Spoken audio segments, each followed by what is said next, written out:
परत येऊ की नाही, पण पुढची आईस्क्रीम लाहोरमध्येच खाणार. भारत पाकच्या लढाईवर निघालेल्या सैनिकाचा व्हिडिओ. सगळे करतायत सॅल्यूट. 22 एप्रिल रोजी पहलगाम येथे दहशतवाद्यांनी केलेल्या दहशतवादी हल्ल्याचा बदला भारताने ऑपरेशन सिंदूरद्वारे घेतला आहे, ज्यामध्ये पाकिस्तानमधील 9 दहशतवादी छावण्यांवर हल्ला करण्यात आला आहे. अंदाजानुसार पाकिस्तानने अमृतसरवर क्षेपणास्त्रांनी हल्ला करण्याचा प्रयत्न करून प्रत्युत्तर दिले आणि त्यानंतर पश्चिम सीमेवरील शहरांना लक्ष्य करण्याचे वारंवार प्रयत्न केले जात आहेत.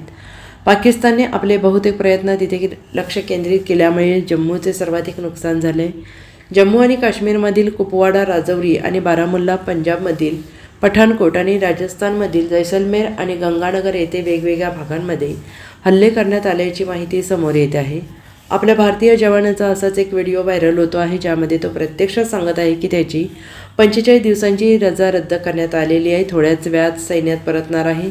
भारत पाकमध्ये जो तणाव सुरू आहे त्याच्या कर्तव्यावर तो जाणार असल्याचं म्हणत त्यांनी म्हटलं आहे, युद्ध नुकतंच सुरू झालेलं आहे. आम्ही 45 दिवसांच्या रजेसाठी आलो होतो. आम्हाला फोन आला परत या म्हणून.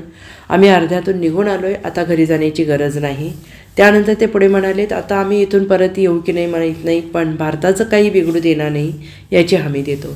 जेव्हा तुम्हाला भारताने पाकिस्तानवर हल्ला केल्याचं ऐकायला मिळेल, तेव्हा तुम्ही खात्री करू शकता की तुम्हाला लाहोरमधून ही घोषणा ऐकायला मिळेल.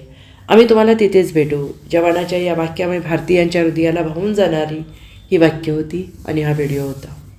अभी युद्ध का आगाज हो चुका है. हम लोग आए हुए थे 45 दिन की छुट्टी के लिए. अभी कल ही वहाँ से आ चुका है बुलावा, वापस आ जाओ भाई. कल यहाँ से रवाना हो जाएंगे. घर जाने का भी काम नहीं है. कल यहाँ से वापस दोबारा मिले ना मिले इस बात की कोई गारंटी नहीं है, लेकिन इंडिया का कुछ नहीं बिगड़ेगा, इस बात की गारंटी है. जब भी आपको ये सुनने को मिलेगा कि भारत ने पाकिस्तान पे हमला किया, तो आप इस बात को कंफर्म कर लेना कि ये चीज जो ये नारा सुनने को मिलेगा ये आपको लाहौर से मिलेगा. हम वहीं पे मिलेंगे. अच्छा, हाँ, मतलब आप कह रहे हैं कि अगली आइसक्रीम जो है लाहौर में अब खाएंगे? वहीं पे जूस पियेंगे. अच्छा, 71 के युद्ध के दौरान भी ऐसा ही हुआ था. रात को 10 बजे सेना ने हर हर महादेव का नारा लगाया था भवानी के साथ, और सुबह 7 बजे लाहौर की सड़कों पर घूम रहे थे तिरंगे झंडे के साथ. बोले बताओ बांग्लादेश अलग बनाओगे या नहीं बनाओगे? बोले भाई साहब बना लो, कोई दिक्कत ही नहीं है. Bureau report, SBN Marathi, Delhi.